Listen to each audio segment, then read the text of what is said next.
Trying to see if we've got anybody missing. Good morning.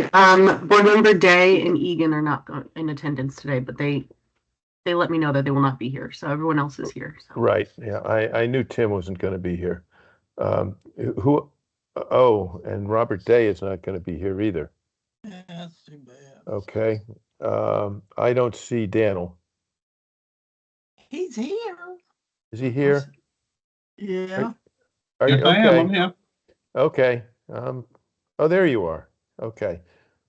Good. It's 7:04. I'll call the meeting to order.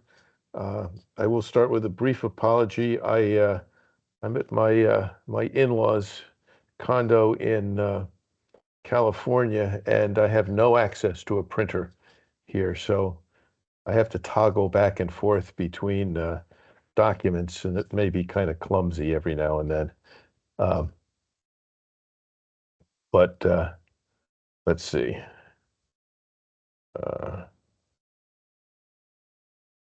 I lost my, there we go.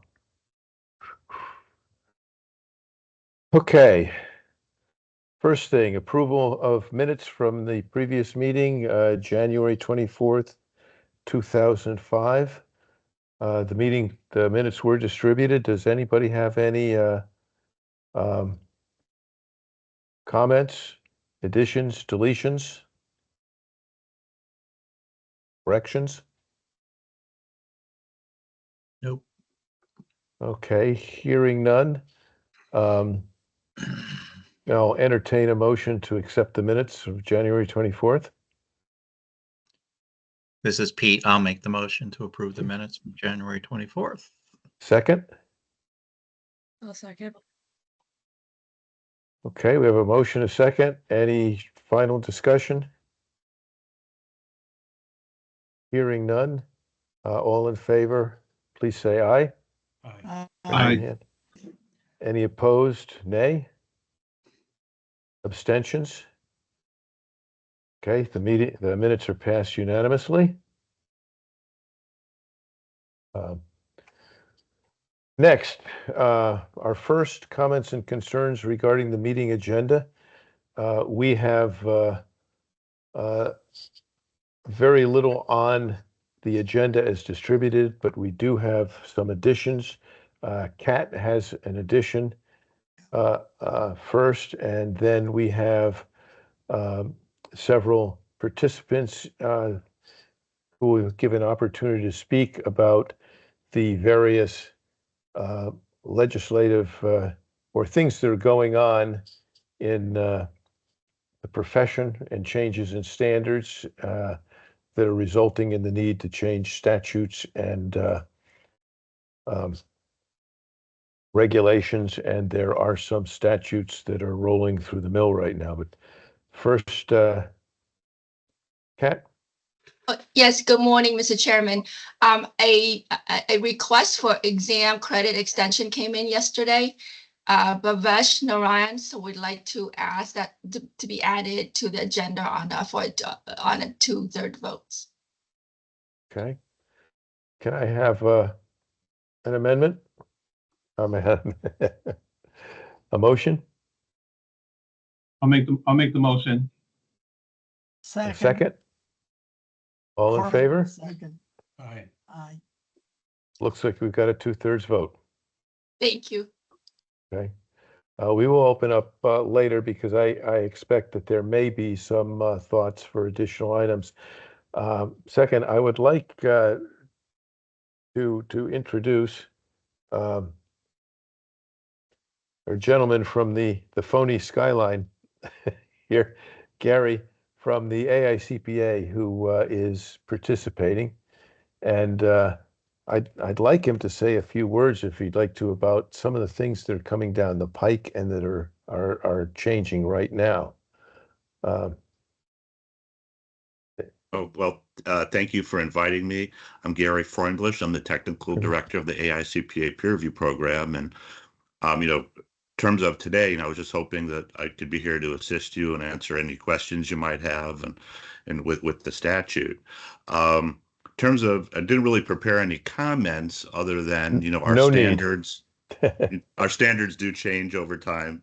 And I know that I believe the Connecticut statute related to peer review is about 35 years old. And I thought you were just looking to modernize it, making it more consistent. And like I said, I'm here to help, as I have with other state boards, and, in any way I can be of assistance. Very good. Okay. Then I'm going to defer conversation of the changes that are coming through the pike and till the second time, if that's okay, Bonnie? Because I know Bonnie would like to have a few words also. So if we can deal with first our yesterday's request for waiver, if we can go through that.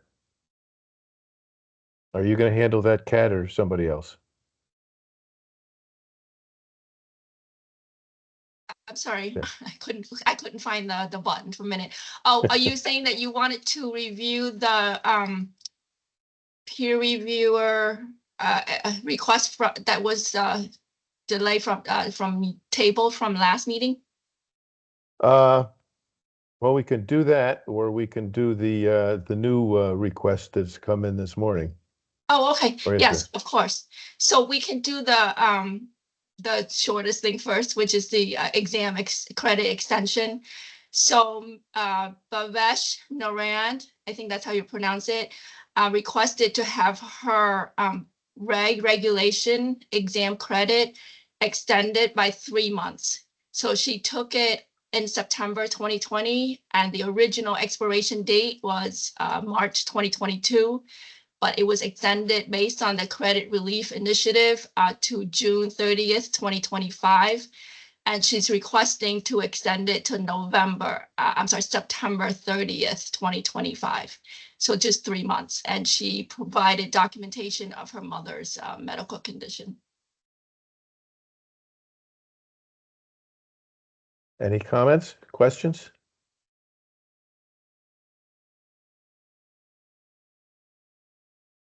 Okay, hearing none, I'll entertain a motion to approve or deny. I'll make a motion to approve. Second. Okay. A motion, a second. Any further comments? All in favor? Aye. Any opposed? Motion carries. Okay, on to Peer review request? yes, the peer Okay. review. So we have two tabled from last meeting. The first one is R Burger and Company. So they submitted a request to have peer review waiver this year. And it's clear from their documentation that they did not provide any attest work in 2024. And so there was some questions as to the year before that, but we can look into it and open an enforcement case if needed. So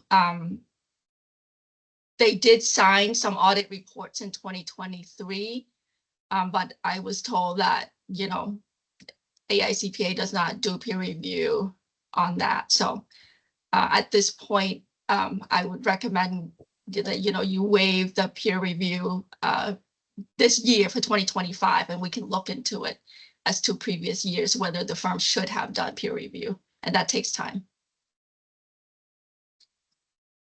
Very good. Seems to be complete set of facts. Do we have a comment?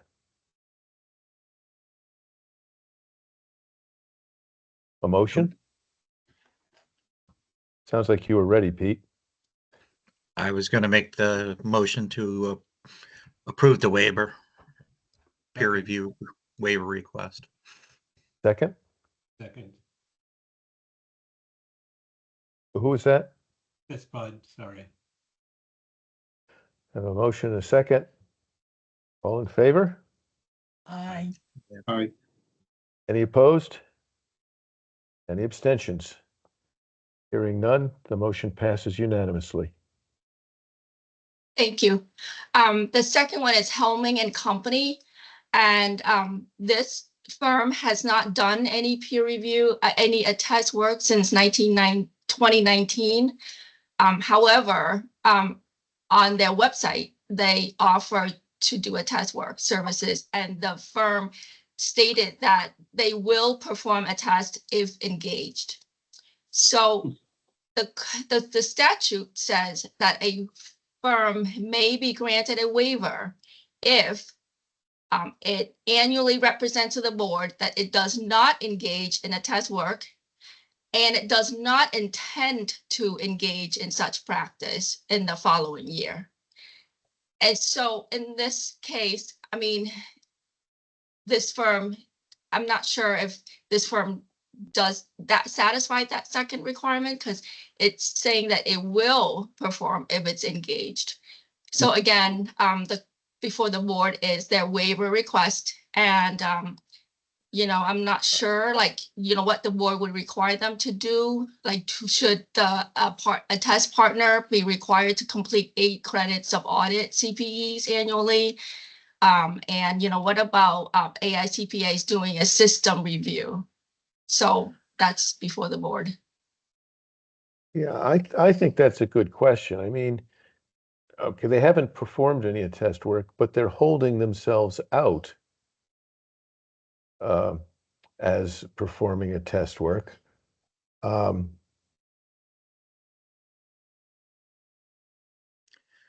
contrary to that, John, though, is what would they peer review if they haven't done anything? You can't do a peer That's- review, nothing. No, all they can do is, well, there's the base systems review. They can't review engagements. Mm.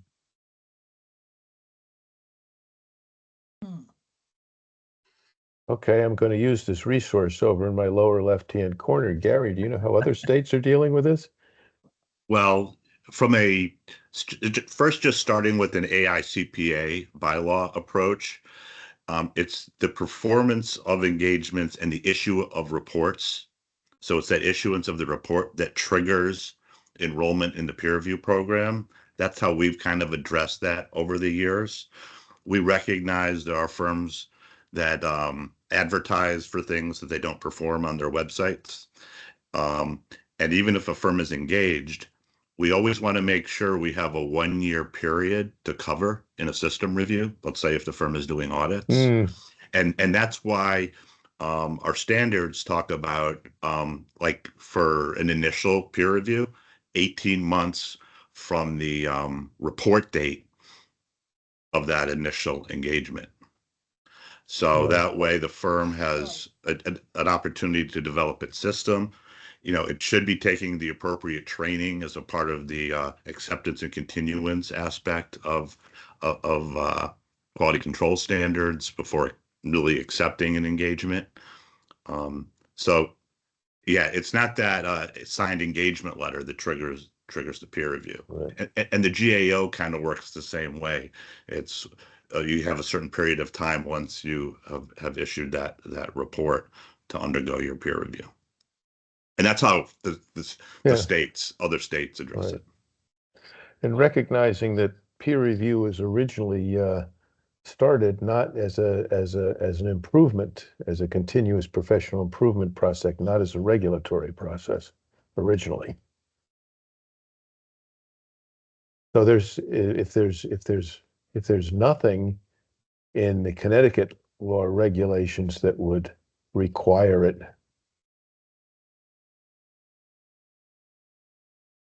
Yeah. And Pete had a good question. If you haven't performed any attest work, what are you going to review?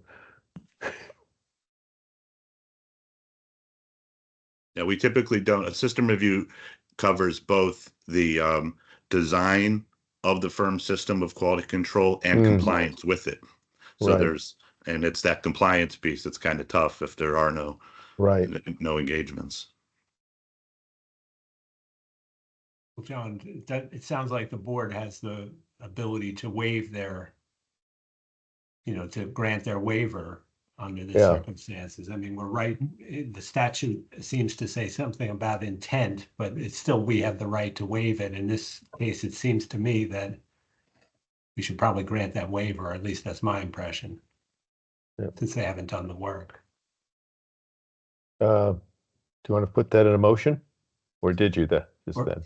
Or did Dude. anybody have a different point of view? I guess I should. Yeah, That's my point of view. I'll second Bud's motion. okay. Now there's a motion, a If second. not, Then if there are any other points of views or further discussion, now's the time. No. Okay. All in favor? I, Any opposed? The motion carries. So may I ask, you may. should they be required to complete any audit CPEs? You know, like to be prepared for it?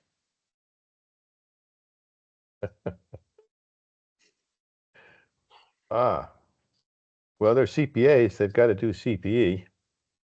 Correct, but Okay, but the law I guess the question is, does the law require that and the regs require that? And if not, should they? No, the law requires that if you do a test work, you have to complete 8 hours, 8 credits in audit. So is that looking forward or backwards? Well, certainly if you accept in a test engagement, if you can't fit in 8 hours of minimum of CPE before you start it,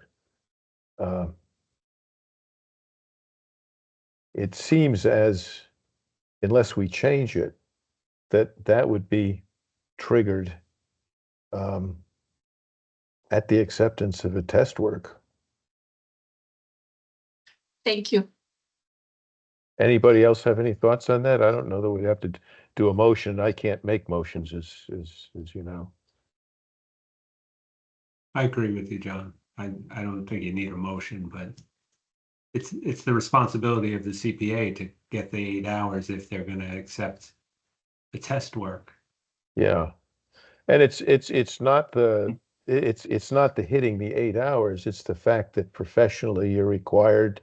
You cannot accept an engagement for which you are not competent to do, and you have to have reached that level of competence, and that's outside the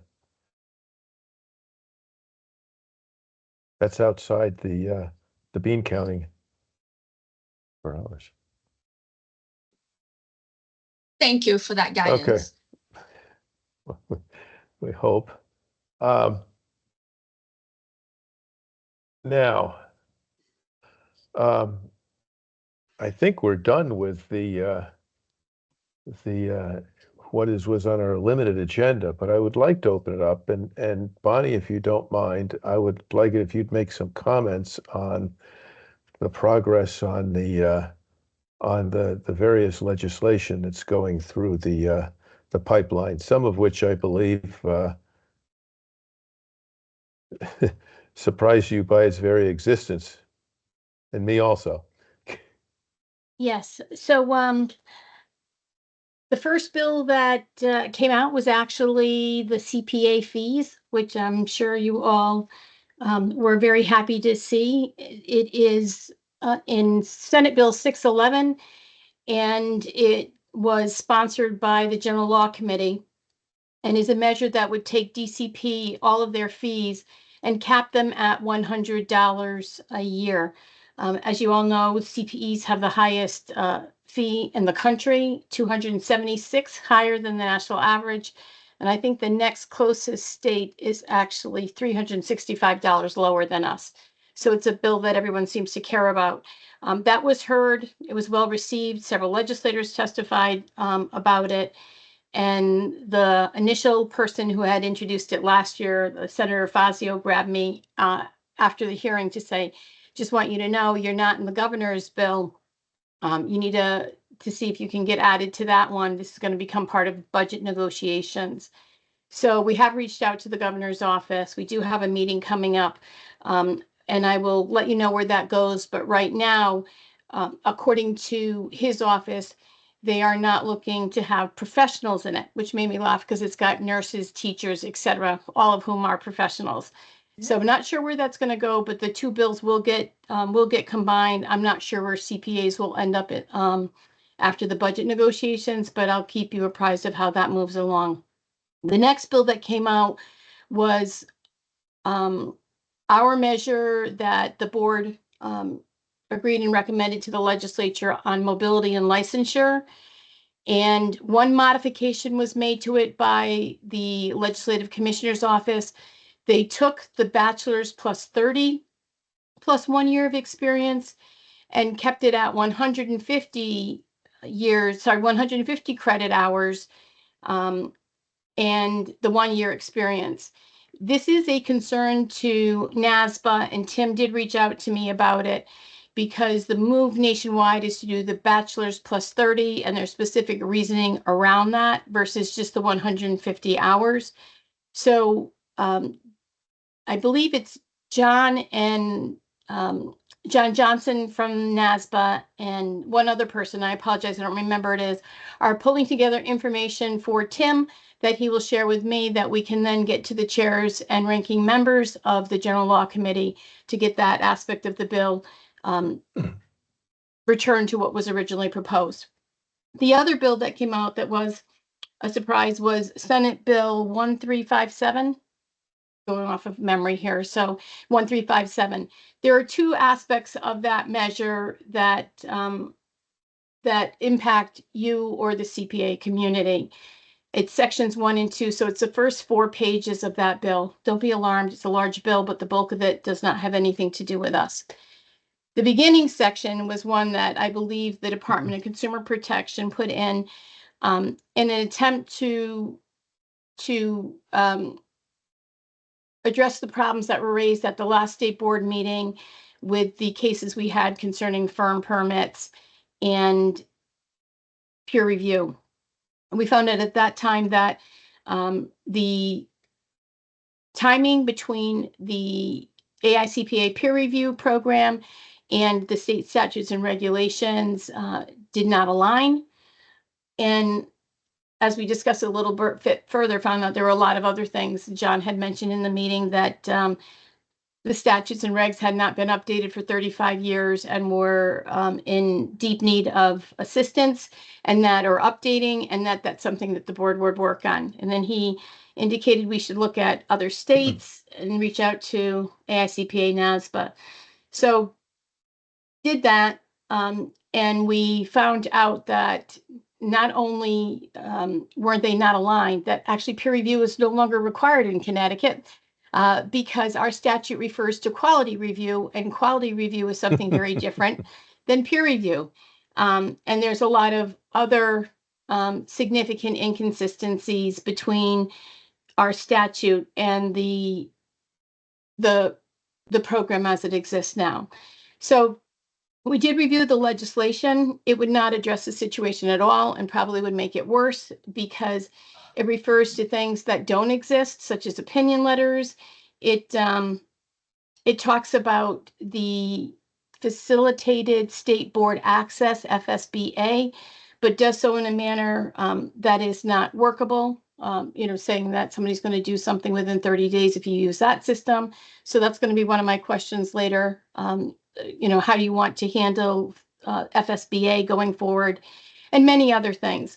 But long and short of it was we did testify. I reached out to John, and as you know, all of you, I heard back from a few of you and worked with John to figure out what our comments should be. And our comments were that we oppose the measure as introduced. We believed we understood the problem that DCP was trying to address, and that we would work on it and discuss it at this board meeting. And then I'm supposed to get back to the chairs of the General Law Committee after that. So my thought initially was well, doesn't matter. So that's that section. The second section actually is what we've been seeing for the last, I'm going to say, at least 6 years from DCP, where they will take sections of the statute and update them. And the way they're updated is by oftentimes removing the state board and making DCP the person responsible for something. Or in this case, there's also a section where they're saying that it'll be done in consultation with the State Board of Accountancy. So again, an effort to remove the statutory authority from the State Board of Accountants and put it with DCP. Their reasoning behind this was they're trying to follow practice, but I think don't understand.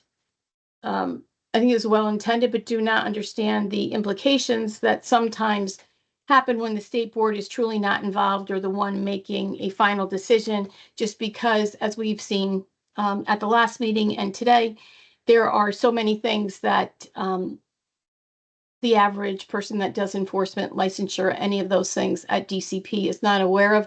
And because the program, the AICPA program, is continuously changing, standards are continuously changes as the profession changes, it's very difficult for someone that is not in this area to stay abreast of the issues. So those were the pieces that are out there that impact everyone. There are some pieces of legislation regarding data privacy that I don't think we have a concern with as is, and AI that again, as drafted, we don't have a concern with right now. So those would be the big pieces, John. Okay. I'll add just a comment in here. Legislation is, well, probably everywhere, but in Connecticut, it's like drinking from a fire hose for the people that have to be involved with it and submit the legislation. So I guess week after next, Tim and I will be meeting with the commissioner and CJ Strand, who's been managing all these various in, out, and every which ways from their side to see if we can, work out, in the future how we'll keep be able to facilitate this a little better. Understanding that the profession of accountancy is going through a lot of changes, and I must say positive changes, but they're going to affect and they're going to roll through, and they're going to need to change. And one of the reasons they apparently elected to do a lot of this through legislation, other than our legislation was antiquated, was that it's actually faster to get legislation through in our state than it is to get regulations through, which often take 2.5 years through the system. So we'll work on it, and everybody's dealing with. CJ is actually on the here. I see him over there. He's on mute. CJ, if you'd like to say a few words, please, and don't feel that you have to. No, I appreciate it, and thank you, everyone. I'm CJ Strand. I'm the legislative director for DCP. Been in this role for about a little over a year now, and I appreciate the opportunity to be here. I appreciate everything that this board does, and the role you play in making sure that this profession is done properly. I apologize for not getting our proposal in front of you. I dropped the ball there. That's on me, and I just want to apologize for that. First and foremost, I do think going forward, I hope to do a better job collaborating, keeping you in the loop as we develop legislation next year. As this, working with you and with Bonnie as we go through this legislative session.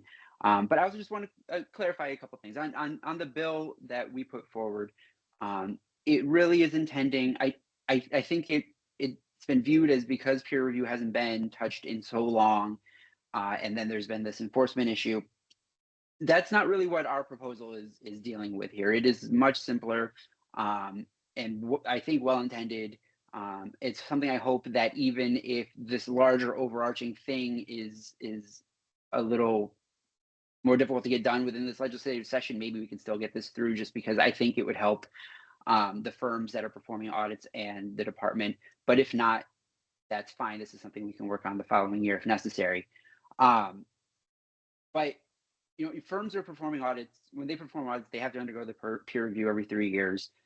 Most of them are fulfilling, or at least some are fulfilling the requirement by enrolling in the AICPA's peer review program. And with the Facilitated State Board Access feature, they can grant state boards access in the department to view the peer review. And so we just thought that this was an easier way to allow DCP to view the review results, where rather than requiring them to download them, email them to the department. Sometimes things get lost. Sometimes the whole process gets forgotten. And we just thought this was an easier and more efficient way of sharing something and just streamlining a process that's already being done.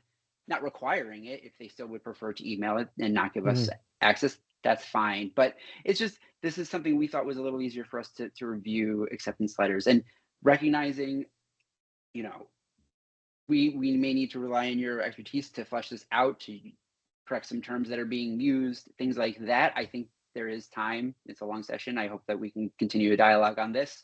But I do think that this is a much smaller thing that we were attempting to do. And same with section 2. I know there's some concern there, and that's fine. And we can continue to have that discussion going forward. But it really is looking to codify a lot of what we are already doing and just streamlining the process to make it easier for both the profession and for the department as well. Any questions for CJ or comments?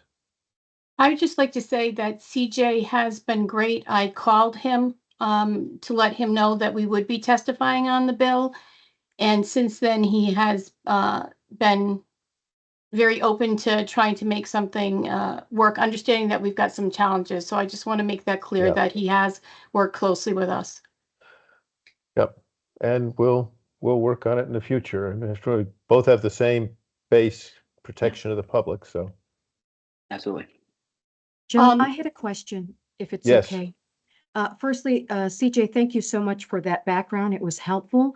At this point in the legislative process, do we have an opportunity to edit or rework the bill? Oh, absolutely. Yes, it's still very early. We have time to edit it before it gets out of committee, and even after that, the JF deadline for the General Law Committee their deadline to pass bills out of committee is March 24th, I believe. And they'll have time, even after that, there's time to make edits. The department bills are often left until the very end of session. So yes, there's plenty of time to make edits. So anything significant is March 24. March 24 is the deadline for the committee's involvement. So after that, there's still, it goes to the Senate floor and can still be amended there as well. Okay. So John, this is Bud. Can I ask a question? You may. And I guess in listening to this, I get a different impression than what, maybe the email we got from Bonnie last night, that we weren't working together, but are what we're hearing now that you guys are working together to get the wording in the bill that's consistent between DCP and the Connecticut CPA Society? Are you guys working together on that now? I guess CJ, you first, and then I ask Bonnie the same question. And if I can, I will say, from my perspective, I dropped the ball early on, and I hope that it does feel that now going forward we are working together. But I will leave it to Bonnie to. Yeah, I think, and I'll add here. I think our hope is in the future we will work together and review this before the first submission. So we're talking about in the fall. But now with this bill, are we working together to get language that all of us can review and are comfortable with? So go ahead, Bonnie. I'm sorry. We've been working with the AICPA to try to get the language where it needs to be. I am keeping CJ informed, so I don't want to say that we're not working with them, but they don't have the knowledge, unfortunately. And to be quite honest, I don't have the extent of the knowledge needed. We really are relying on the AICPA with their technical knowledge of the peer review system. So we at CTCPA are the administrating entity, and Julie McNeil has been extremely helpful in identifying areas where the laws are not up to date. But as I've been working on it, and sending stuff over to Gary to review or make recommendations. I have yet to have one come back that doesn't say, oh, you need to make this change, or you need to make this because there's another section of the statute that needs to be modified. So if you look at the original language, it was extremely short. I think it was in one paragraph. We now have a document that's 8 pages long, and it does not contain half of the changes that need to be made. So for example, the term quality review is used in our statutes, and the definition for quality review, even if it was a peer review, is not accurate with what peer review is now. The definition for compilation, Gary told me the other day, is out of date. So all of these things are referred to in the section that DCP initially put in. None of the modifications were made in the definition section. And then the terms compilation and peer review are throughout the statute in other areas. Waivers and exemptions exist. We're not in line with those either. So the problem is, I've been trying to fix this one aspect, this one paragraph they put in, and there's no way to do that without an significantly longer bill.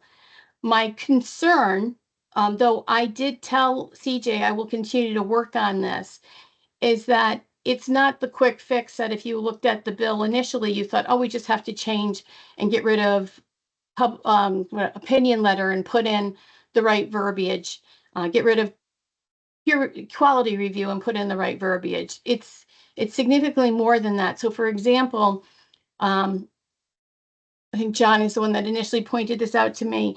It says that the peer review basically will ensure that CPAs are following GAAP properly. Well, that's No, not what was that it? the human beings were compliant with GAAP. Oh, yes, that the human Can't being. happen. So there's my point is that it's significantly more complicated, and the changes needed are more extensive. And I'm not talking about updating the entire statutes. I'm talking about just the ones that will touch this 20-281 section of the statutes. So what I've given you so far gets us a significant way there, but I don't think I put it in there, but there are at least, I'm going to say 7 other sections of the statutes that still need modifying, and questions need to be answered by you, those that choose, make the policy on this, as to what you would like to do in certain areas. So for example, statutes don't normally have half the language that this one has. I've put in it. And normally you would draft the statute and then you follow it up with regulations. And because we take so long, I tried to do what I believe the DCP was doing and getting some of those issues normally addressed in regulations in the statute. But I've been finding that that's not going to take care of the problem, because we have things such as, for example, we talk about year end all the time. Well, when you talk about year end outside of the accounting world, you're thinking about the calendar year end. You're not talking about the year end of that individual's peer review program, and nor do most people know that every CPA or every firm can choose a different year end and stuff like that. Those are things that if you went through and defined everything in the statutes would make it just so long, and I'm not sure would work the way it needs to. So initially I started looking at, I'll make this as brief as I can. I started looking at ways we might address that. A lot of agencies write guidance. In a number of states, they do guidance, and actually they put it in statute that they're going to have guidance.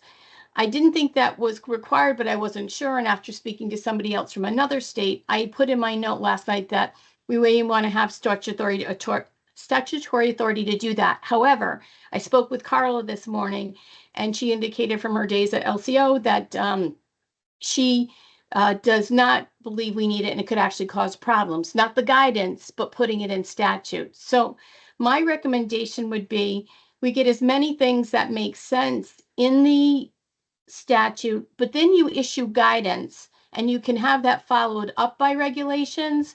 But I'll give you an example. The Department of Revenue Services, they never issue regulations. They issue guidance all the time. A lot of agencies issue policy letters, and in there, they're actually able to explain in a more plain language way what that agency is looking for you, or what that state board is looking for from you. So my recommendation would be that regardless of how in-depth you decide you want the statute, that guidance is definitely going to need to be promulgated by the State Board of Accountancy following passage of any law. And then another thing that I'd like your opinion on, that Gary and I have talked about, and this is the highlighted yellow section of your statute. That's not correct properly, and how we fix it will depend on whether you agree to mandate all, oh, Gary, how best do I use that? Mandate that everyone not have You- an op, It would Go be ahead. requiring firms to participate in FSBA as opposed to, as CJ said, voluntarily, be able to use it. That's just a choice, which would be up to, and either way, the language can be geared as you deem, appropriate. Some states, about 20 state boards, at least when it comes to the results of peer review, like the reports and those things, about 20 state boards actually mandate it. Others have language that, allow for the firms to have the choice, CJ, as I think you were talking about. So that, but the point is, whatever you decide, we can figure out a way so the language makes sense for you, wherever it's located. And I spoke with Julie about that from a practitioner standpoint. There may be some real positives here. It would require the AICPA to change their system as it relates to Connecticut, because there is an opt-out provision now. But if you were to eliminate that, you wouldn't have to worry about, for example, it's tax season and audit season right now, and people are flat out. Are they Can I getting through all of their? Can I interject a moment? The CJ's got his hand up, and Oh, I'm sorry. Oh, just in case it's something that is time sensitive to what you said. no, it kind of goes back to the regulation stuff. You can finish up, Bonnie. I'm sorry. I just wanted to make sure I don't get lost after you're done. So Okay. you can eliminate the ability to opt out, and you wouldn't have to worry about someone during busy season not getting through all their emails, because there's no paper that gets exchanged with peer review anymore. What happens is, when say it is the peer review report or the letter of acceptance gets uploaded into Prima then automatically sends an email out to the reviewed firm indicating that, a document's ready. Is that accurate, Gary? So, sort of.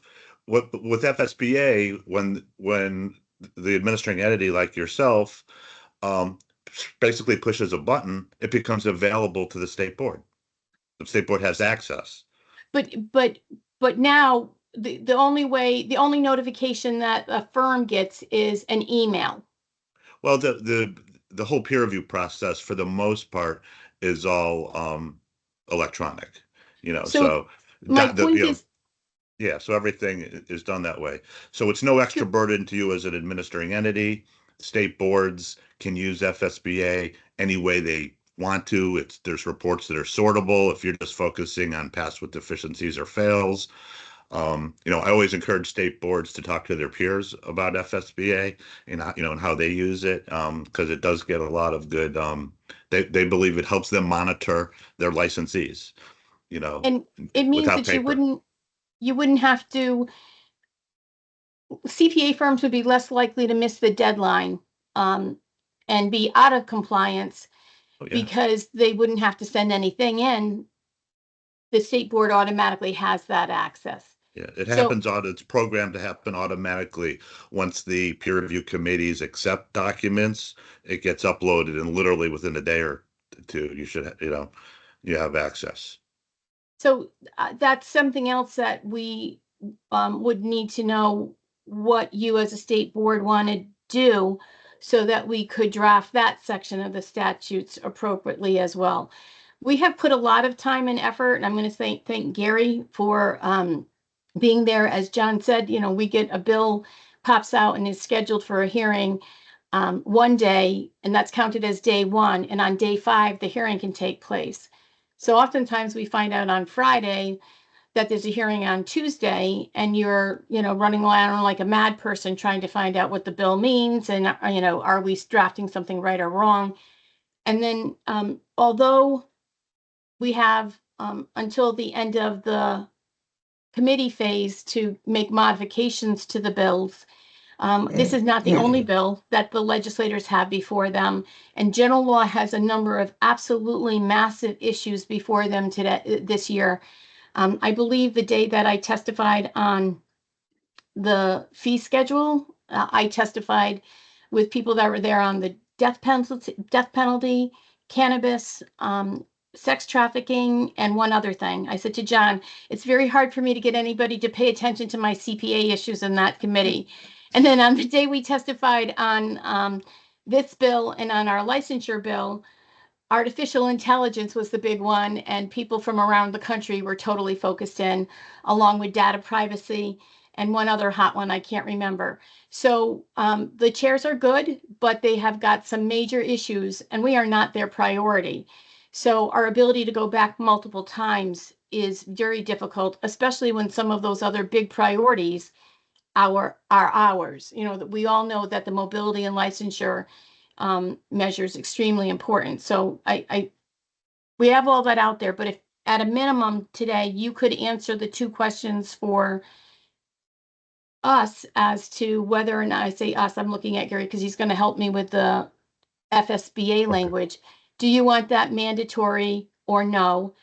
And then Okay. are you, yeah, that would be my first one. Oh, okay. We've got some coordinating work to do here. Certainly. You'll all be hearing, and by the way, before I give CJ his thing, we do have we will have to schedule a special meeting Yeah. next month because we got something from NASBA this morning, I believe, maybe last night, that requires a pretty fast turnaround on comments. So now I've got 2 hands up. I'll recognize CJ first. Thank you. So I very briefly, I've heard regulations and the difficulty with regulations come up. Unlike a lot of other agencies, DCP is actually very comfortable with regulations. We issue regulations very frequently. We're before the legislative regulations review committee most months when they have a meeting once a month. We're there pretty frequently.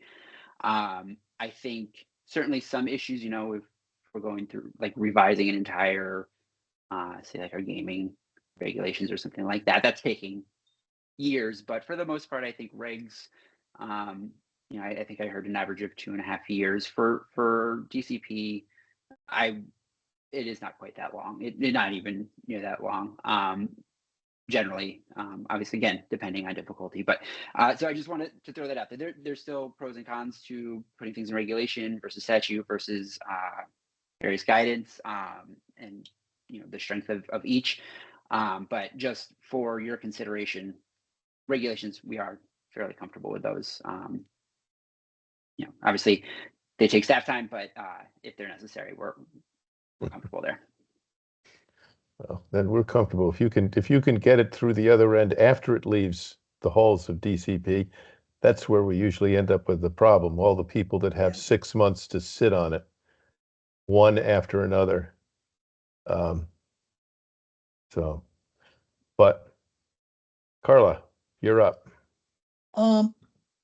I have a question about something Bonnie said way at the beginning, and I don't want to derail the conversation that's going on, but I do want to come back to a different issue, a related issue, before we adjourn. Oh. Okay, we'll come back to you then. Sahir? Thank you, John. Gary, thank you so much for joining us. I had a question out of curiosity. Which states have the best law regarding peer review as a reference?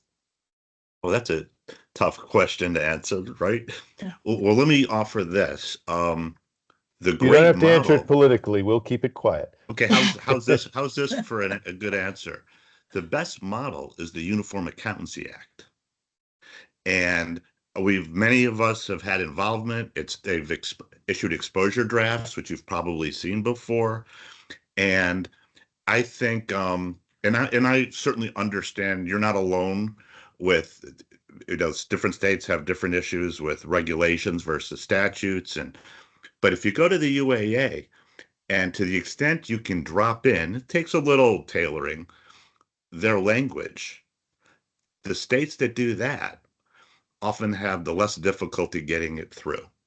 And it wouldn't be unique, although it doesn't happen a lot, to take something in the UAA rules and put them in your statute if you needed to. It's not like that couldn't be done. So, like New York, for just as an example, since they're close by and I'm from New York, their statute is very brief. They leave the devil of the details to the regulations. And I'm hearing you may or may not want to do that. Because it's easier for most states to change the regulations. So as standards change or the profession changes, you're more nimble. But when I'm asked sort of that question, even as I'm helping Bonnie, I'm going to the UAA to take as much out as possible. I was asked to maybe put a couple other things in there, but the UAA, that's what I would sell. Thank you. And Carly, we you're do- back. Oh, I'm sorry. Go ahead. I would say, we did, Frank did draft the legislation, just putting the UAA in there. I will send that to all of you as well. It does require additional modifications because we have sections of the statute where the UAA and the additional sections don't match up. So we'd have to make some more modifications, but that's something that actually could be done fairly quick. Yeah. But then it does require the regulations to actually be able to implement the law. Once again, unless it becomes geography, like for example, in the UAA, the rules talk about mandatory FSBA because that's what NASBA wanted, and the rules are actually NASBA's as opposed to AICPA and NASBA's, which are the statutes. But you could very easily take those rules about mandatory FSBA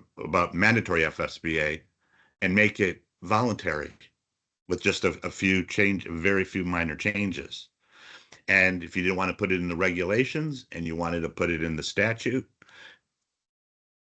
you accomplish the same thing, particularly if in Connecticut, it's easier to change the statute should it need to be, down the road, because things do change. 5 years ago, we made some changes to FSBA, and other states are now incorporating those changes to their regulations as opposed to their statutes. So there is it can be nimble. It can be nimble with what's in the UAA. I don't think any state has truly adopted everything that's in the UAA, related to peer review. As long as it creates consistency and it doesn't create mobility issues and things of that nature, it's a good answer. Thank you. Carly, you're back on. Okay, thank you. We're going to backtrack, and I just want to make sure that I heard something Bonnie said correctly in her initial beginning remarks, and that's about something that was drafted in the Legislative Commissioner's office to continue the 150 hours as opposed to what we've been talking about. Did I hear you correctly? So when the legislative commissioner took our language, we had the Yeah. 3 pathways. They still Right. have 3 pathways, but instead of instead of doing the bachelor's plus 30, which is the model language, they left in the 150 hours. That is a concern to NASBA. So we'll be looking to go back to what we gave the chairs of the committee, and that would be the bachelor's plus 30. Right. I don't understand why the LCO did that. I mean, somebody had to make them do it because You know what? the drafters don't, you can't unilaterally make that decision, can you? Usually not. I have found that over the years, they seem to want to change as few words as possible, Oh, yeah. with the exception of when they're doing the updates, like switching the word furnish to provide. And I think that they don't understand the difference between, and I don't think most people would, we've had all those conversations about Right. why it matters in the degree, et cetera. So I think that they believe they gave us the same bill with just some existing language. It is different, and so we are going to have to go back and make that change. It's one of the things that NASBA is really pushing all the states to do. So even the states that have already adopted the new mobility and licensure laws are being asked to go back and tweak them now. Okay. Yeah. And we're working on that, right? To keep Yes. to go back to the language that was recommended. Okay, great. That was Well- my question. Thank you. We'll have to, because you got to keep mobility, Right. Yeah.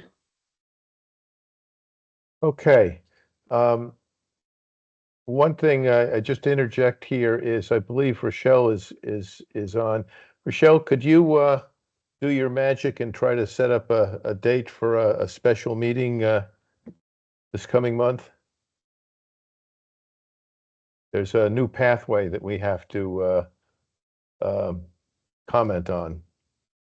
Sure. Would you want it for in March or for April?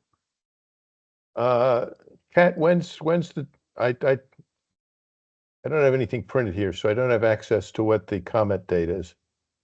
The comment due date is May 3rd. Okay. So, boy. Can I just say that I No, don't wait, think wait. Let me finish. I'm just trying to think of people's professional schedules here now that I'm This- retired. just- it relates to that. Yeah. I would strongly recommend, it's going to make it difficult for you, but you do it after April 15th, because DRS did not have their filing system prepared, and some of the software companies are still not up and running for tax filings. And the extension only went from 3/15 to 4/15. So I don't think you'll see some of your people. That's why Robert's not here now. And I don't think that's going to change Okay. until after the 15th. And we want to see Daniel too. We've already taken Sure. time out of his bad season. Actually, this is a real tough time for the auditors. Yeah. Okay. Let's see if we can work something after April 15th, and we'll just know we need a quick turnaround once there. Thank you. Okay. I don't think you don't have anything, do you, Kat? I think we're out of our agenda here. Correct. I don't have anything further. Okay. Then we have number 5, new business. Anything that anybody on the board would like to bring up a new business?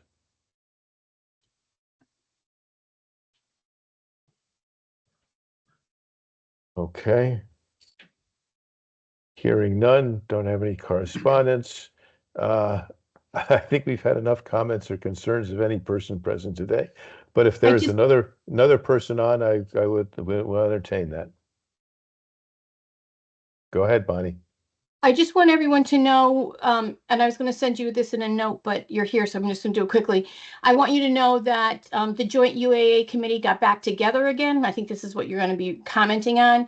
And they did go with exactly both NASPA board and the AICPA board voted to go to the bachelor's in two, general experience, and automatic mobility. So they did catch up to us. So I want you to know that we're all in sync now. Okay. Okay, and just a comment by myself, we will work in the next reasonable period of time, a few weeks a day, to come up with some better ways and assumptions that we can contribute into this process. And I think it was, if it was an issue this year, it was an issue basically because so much had to be dealt with. Was attempted to be dealt with, but we'll smooth it out and do our thing.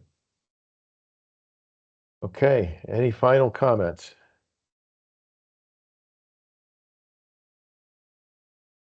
Nothing else? I will accept a motion to adjourn. I move. Second, thank you. I'll Nobody second. wants to second that? Second. Okay. This is Bud, second. Sorry. All right, we have a motion and a second. Thank you, everybody, for your time and patience. I know this was a lot of information, a lot of think about, and anybody that has any comments, suggestions for improvements, etc., please forward them, and we'll figure out when to get them in the pipeline for consideration by the whole board.